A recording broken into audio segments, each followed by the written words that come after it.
He thought he was clever. He thought no one would notice when he drained every dollar from our daughter's college fund and handed it over to his mistress. But here's the part he never saw coming. Our 15-year-old saw through him, and she played a game he couldn't win. You ever had a moment where your stomach just drops, like the floor disappears under you? That's what hit me when I opened the bank statement that night. The numbers didn't lie. 22 years of savings, gone. And the transfer? Straight into an account I didn't recognize. My hands were shaking, my chest tight, and all I could hear was my daughter in the next room, laughing at some TikTok video like her whole world was safe. Truth is, in that moment, mine wasn't. But let me take you back a little, because this didn't start with a bank statement. It started weeks earlier, with little cracks I ignored. Mark, my husband, had been distant. He'd come home smelling like cologne that wasn't his, shirts rumpled like he hadn't been at the office all night. "You work too much," I teased once, trying to believe the lie. He just grunted, eyes glued to his phone, fingers moving fast across the screen. I told myself I was overthinking. I told myself marriages go through phases. But then our daughter, Emily, walked into the kitchen one evening and said, "Mom, Dad's acting weird. Like, sneaky." I laughed it off, poured her a glass of milk, and said, "Don't worry, sweetie. He's probably stressed." But my gut was screaming something else. You know that voice you try to silence? The one that whispers, "Something's wrong." Yeah, I buried it. Until the night it screamed so loud I couldn't ignore it anymore. It was a Wednesday, 2:17 a.m. The house was silent, the kind of silence that makes your ears ring. I woke up thirsty, went downstairs, and there he was, Mark, in the glow of the refrigerator light, typing furiously on his phone. He didn't see me watching. His face was twisted into a smirk I hadn't seen in years, like he was 17 again and chasing trouble. My heart pounded. I stepped on a loose floorboard, and he jumped, shoving the phone into his pocket like a guilty teenager. "Couldn't sleep?" I asked, my voice too casual. He didn't meet my eyes. "Just hungry." Then he grabbed a slice of cheese and walked away. But here's the thing, I wasn't stupid. I caught a glimpse of the screen before he hit it. A name, not mine, not anyone I knew. That was the first time my world cracked. But the real earthquake? That came later with the bank statement. It was 2 weeks after that kitchen scene. I was paying bills online, sipping cold coffee, when I clicked into Emily's college account. Balance, 0. My breath hitched. I refreshed the page, thinking it was a glitch. Still 0. I clicked transaction history, and that's when my stomach dropped. $82,000 transferred out in 3 chunks. Same destination account. My fingers went numb. And then, this is the part that still makes me sick, I saw the memo line. The first transfer said, "For you, baby." I felt my throat close up. That was her, the mistress. He'd taken our daughter's future and handed it to some woman like it was pocket change. I wanted to scream. I wanted to storm into his office, throw the laptop at his smug face, demand answers. But Emily, she was upstairs, working on a science project about constellations, humming to herself, innocent, safe. I couldn't let her world collapse, not yet. So I sat there, shaking, staring at those numbers. And then, her voice behind me. "Mom, why are you crying?" I whipped around, wiping my face. Emily stood there in her pajama shorts, hair messy from bed, holding a notebook. She looked so much like me at 15 it hurt. "It's nothing, honey," I lied. But she wasn't buying it. She walked closer, squinting at the screen. Her eyes widened. "Wait, is that my college fund?" I froze. She wasn't supposed to see. She wasn't supposed to carry this weight. But before I could explain, her jaw clenched, and she whispered something I'll never forget. "Don't worry, Mom, I got this." Emily's words hit me harder than anything Mark had done. "Don't worry, Mom, I got this." She said it with this quiet confidence, like she was older than 15, like she had already mapped out 10 steps ahead. I tried to brush it off, tell her this was adult business, that she should focus on school, but she crossed her arms, staring at me with those sharp brown eyes that always reminded me of my dad, the man who could spot a liar a mile away. "Mom," she said, "I know what he's doing. And if you don't stop him, I will. Truth is, part of me wanted to shield her, but another part, maybe the part that was tired of being lied to, wanted to believe her." That night I barely slept. I lay in bed next to Mark, listening to his soft snores, hating every breath he took. My mind kept replaying those transfers, that memo line, his smirk under the refrigerator light. And then, almost worse than all of it, the calm look on my daughter's face when she said she could handle it. Morning came. I made pancakes, the way Emily liked them, chocolate chips melted inside. She sat at the table, scrolling through her phone like any teenager, but every few seconds her eyes flicked toward her dad. He didn't notice. He was too busy tapping away on his laptop, pretending to answer emails. I studied him, the way he avoided both our eyes. The silence at that table could have cut glass. Then Emily spoke. "Dad, can I borrow your phone charger?" Her tone was casual, but her eyes never left his. Mark blinked, then shrugged and handed her the cord from his bag. She plugged in her phone, and for a moment everything looked normal. But when he got up to take a shower, Emily leaned across the table and whispered, "He doesn't know I cloned his messages last night." My fork froze halfway to my mouth. "Emily, what?" She held up her phone, a sly grin spreading. "There's an app. You just need the charger cable and a few minutes. Now I have everything. Texts, emails, bank alerts, screenshots." My stomach flipped. Part of me wanted to scold her for hacking her own father, for diving into something dangerous. But another part couldn't help feeling proud. This was her future he had stolen. Maybe she had every right. She slid the phone toward me, the screen lit up with messages that made my skin crawl. Dozens of texts from a woman saved under C. Things like, "Thanks for the money, baby. Can't wait for our trip. And Emily's just a kid. She'll get over it." My jaw clenched so tight it hurt. And then Emily tapped another folder. Bank notifications, wire transfers, receipts from hotels. He wasn't even trying to hide it. "See?" she whispered. "We've got him." I looked at her, this 15-year-old with messy hair and a chipped nail polish, and thought, when did she become the adult here? But before I could respond, we heard the shower turn off upstairs. Emily locked her phone and sat back down, shoving a pancake in her mouth like nothing happened. Mark came downstairs minutes later, hair damp, humming some tune like he didn't just rip our lives apart. "What are you two smiling about?" he asked. Emily licked syrup off her finger and said, "Just a school project." He didn't notice the way she smirked. But I did, and that's when I realized she wasn't just planning to expose him. She was planning to destroy him. The next few days were torture. Mark grew bolder, staying out late, making flimsy excuses. "Client dinner," he'd say while reeking of cheap perfume.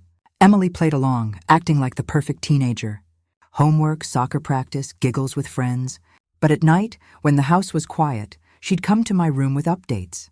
"He's booking flights for next month," she whispered one night, sliding me another screenshot. "Miami, 5 nights. 2 tickets. Same account." My heart sank. That money wasn't just numbers. It was Emily's dream. College, freedom, a future. And now he was about to blow it on beach cocktails and hotel sheets with his mistress. I wanted to scream. I wanted to throw him out that instant. But Emily shook her head. "Not yet, Mom. Trust me." Her voice was calm, calculated, like she was weaving a web and Mark was walking straight into it. By Saturday, things came to a head. Mark stormed into the kitchen, waving his phone. "Why is the bank calling me about unusual activity?" he demanded, face red, eyes darting between me and Emily. My blood ran cold. Did he find out? But Emily didn't even flinch. She looked up from her cereal, spoon in hand, and said, "Maybe because you've been wiring money to someone who isn't Mom?" The silence that followed could have swallowed the whole house. Mark's face went pale, then twisted into fury. "What did you just say?" he snapped. Emily set down her spoon, leaned back in her chair, and crossed her arms. "You heard me. Want me to read your messages out loud?" My breath caught. She was pushing him, cornering him, right there at the breakfast table. And for the first time I saw fear flicker in his eyes. He lunged for her phone, but she was faster. She snatched it up, held it tight, and whispered, "Try me." My heart pounded so loud I thought it might burst. This was no longer just about money. This was about power. And my daughter, my 15-year-old daughter, was winning. Mark froze at the table, his hand still halfway across the cereal box, his eyes darting between me and Emily like a cornered animal. For years he had been the one with control, the one calling the shots, and now he looked small, scared even. "Give me that phone," he barked, his voice cracking. But Emily just tilted her head, almost mocking him, and whispered, "You sure you want me to? Because once Mom sees everything, you're done." My breath caught. I wanted to step in to protect her from his rage, but something stopped me. Maybe it was the way she held her ground. Maybe it was the steel in her voice. This wasn't my little girl begging for help. This was a young woman standing in the fire and refusing to burn. Mark slammed his fist on the table, rattling the silverware. "You don't know what you're talking about," he snarled. But the truth was written all over his face. He knew she had him. Emily calmly unlocked her phone, tapped a few times, and then set it face up on the table. The screen lit with his messages, dozens of them. "Can't wait to see you, baby. Miami will be perfect. She'll never know. Emily's just a kid." The color drained from his cheeks. His mouth opened and closed like he was searching for an excuse that didn't exist. I leaned forward, my voice low, trembling with rage. "You stole from your daughter, from your own child. For this?" He tried to speak, but Emily cut in before he could. "We're not stupid, Dad. We know about the transfers. The trips, the hotel bills, all of it." Then she leaned closer, her eyes narrowing. "And guess what? We're not just going to sit here and let you get away with it." For a second, all I could hear was the clock ticking on the wall, loud and merciless. Mark rubbed his temples, muttering, "You don't understand. You don't understand what she means to me." My stomach turned. "Means to you?" I spat. "She means nothing but destruction. You've burned our family to the ground for a fling." His eyes snapped up, suddenly wild. "It's not a fling," he shouted. The sound echoed through the kitchen, making Emily flinch for the first time. But then she steadied herself, her voice cold as ice. "You're pathetic." That word, pathetic, hung in the air like smoke. Mark's jaw clenched, his knuckles white on the edge of the table. I thought he might lunge at her, and my heart stopped. But instead, he shoved back his chair, storming upstairs like a man unraveling. The slam of the bedroom door shook the house. I rushed to Emily, pulling her into my arms. "You can't bait him like that," I whispered, voice breaking. "He's dangerous." But she just hugged me back, firm and steady. "No, Mom, he's desperate." "That's different. And desperate men make mistakes." That night, the house felt like it was sitting on top of a fault line, ready to split in two. Mark didn't come down for dinner. Emily acted normal, doing her homework at the dining table, but every few minutes she scribbled something in a separate notebook, her eyes sharp, focused. When I asked, she simply said, "Just making sure the timeline's clear." She was building a case. At 15, against her own father. Around midnight, I heard shuffling upstairs. I crept to the hallway and saw Mark stuffing clothes into a suitcase, just like the night I first caught him. His hands were shaking, his face pale. He muttered to himself, "I have to go. I have to fix this." My chest tightened. He was going to run. Maybe to Miami, maybe straight into her arms, blowing the last of our life savings along the way. But before I could say anything, Emily stepped out of her room, phone in hand, calm as ever. "Running away, Dad?" she asked, her voice slicing through the silence. Mark spun around, eyes wide, like he'd seen a ghost. "Go back to bed," he snapped. But Emily just held up her phone. Too late. I already sent the screenshots to Mom's email. And the bank. And guess what? Our lawyer. My heart stopped. "Emily," I whispered. She didn't look at me, eyes locked on him. "You thought I was just a kid. But I'm not. You underestimated me.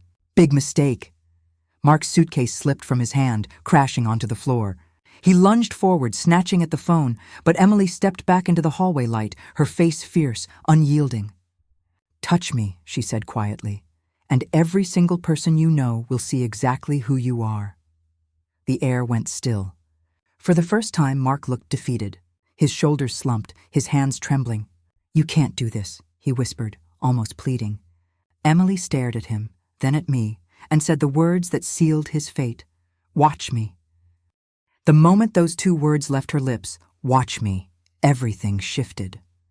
Mark wasn't the man in control anymore. He was just a desperate fool standing in the hallway with a half-packed suitcase and nowhere to run.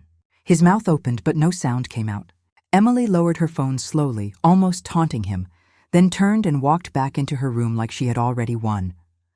I stood frozen, heart hammering, torn between pride and terror. She was only 15, Yet she carried herself like someone who had seen enough betrayal for a lifetime. Mark stumbled back into the bedroom, muttering curses under his breath. I heard drawers slam, the zipper of the suitcase straining.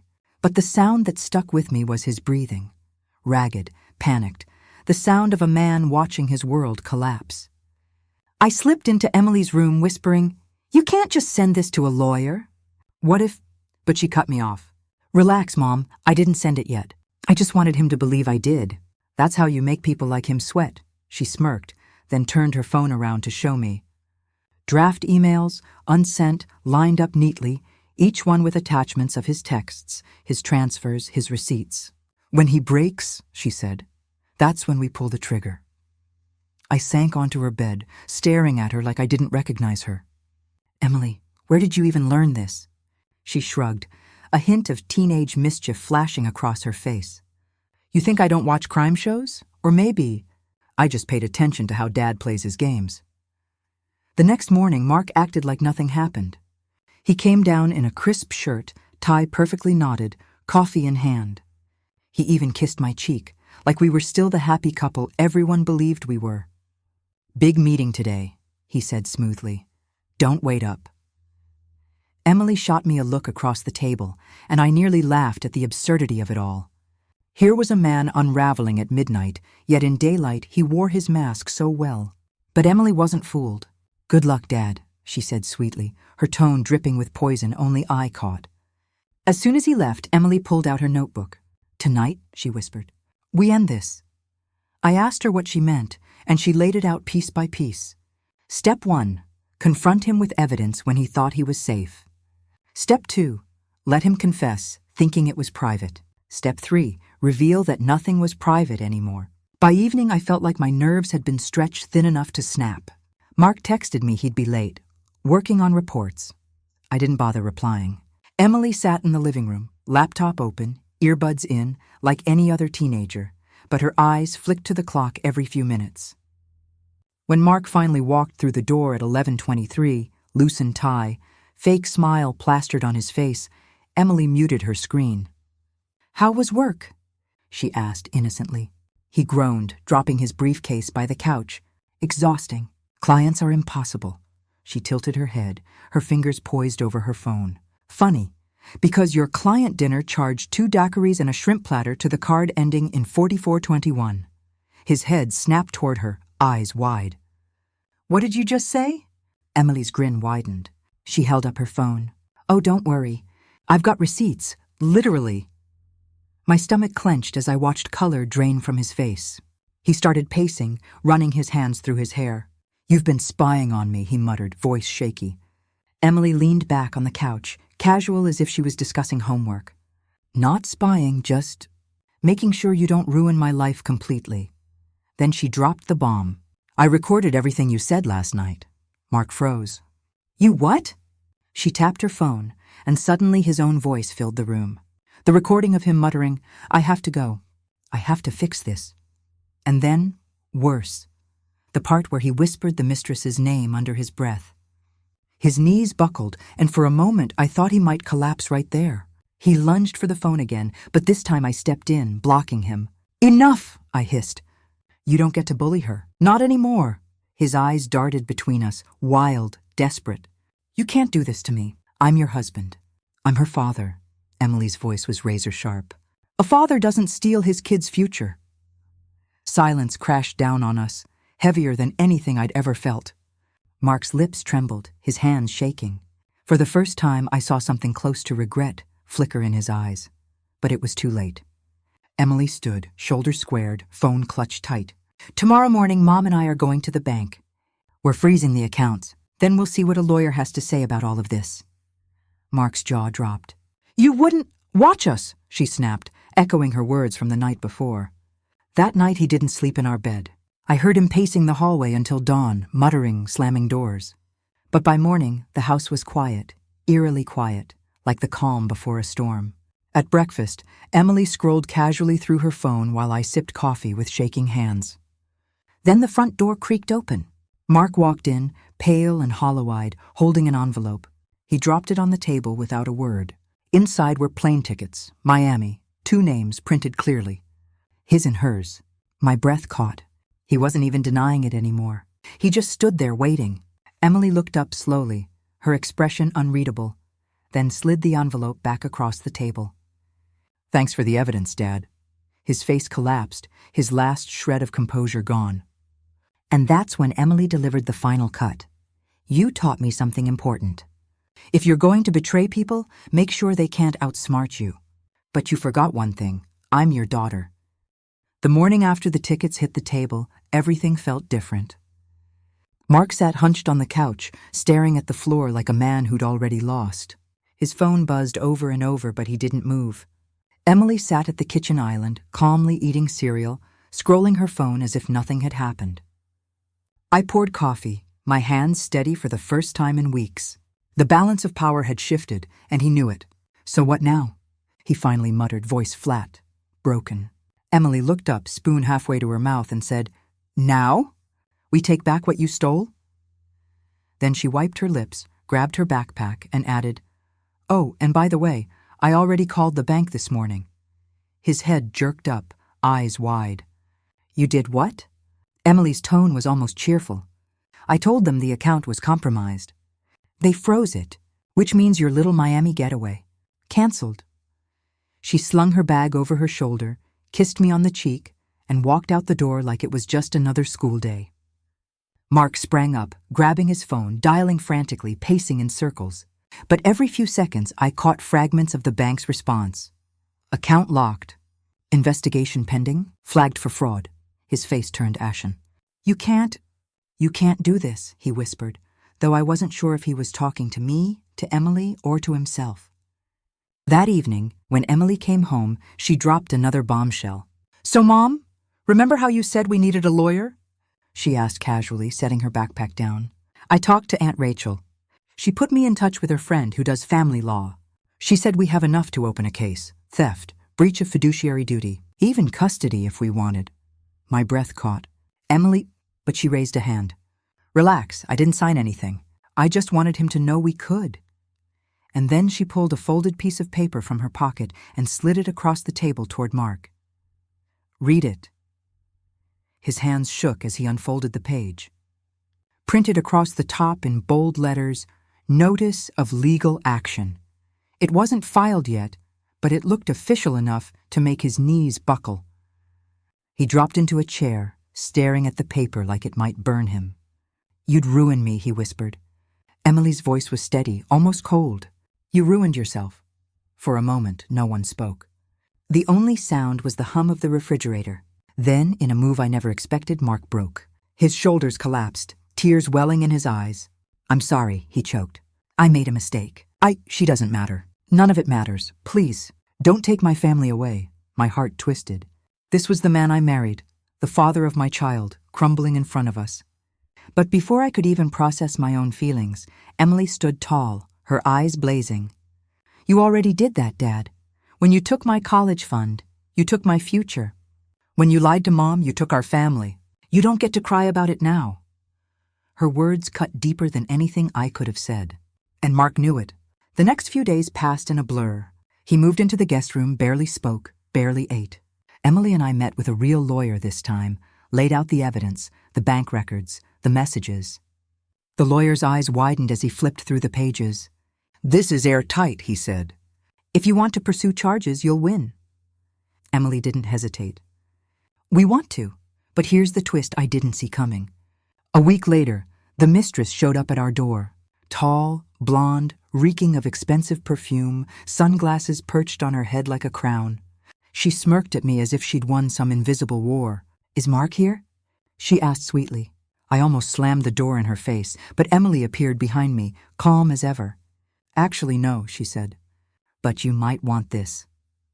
She handed over a manila envelope stuffed with printed screenshots, receipts, and the legal notice. The woman's smile faltered as she flipped through the pages. Her face drained of color. "He told me, he said—" she stammered, but Emily cut her off. "He tells everyone what they want to hear. Good luck with that." And then she shut the door in her face. I stood there stunned. "Emily, why?" She shrugged.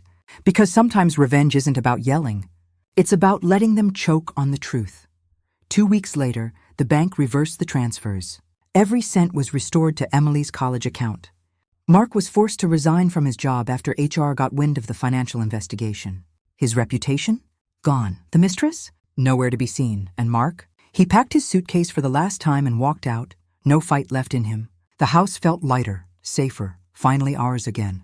One night, as Emily and I sat on the porch watching the sun dip below the horizon, she leaned her head on my shoulder and whispered, "Mom, we did it." I kissed the top of her head, tears stinging my eyes. "No," I said softly. "You did it." She chuckled, then grew serious. "You know, it's weird. He always treated me like a kid. But in the end, that's what beat him. He never saw me coming." And here's the afterhook, the part that still lingers in my mind. A month later, Mark called me from an unknown number. His voice was hollow, desperate. "Please, can I at least talk to Emily?" I looked at her, phone pressed to my ear, her eyes meeting mine. She shook her head slowly, firmly. I hung up without a word, and in that silence, I realized something. Justice hadn't come from me, or from a lawyer, or from a courtroom. It came from a 15-year-old girl who refused to let her father steal her future. And truth is, I've never been prouder.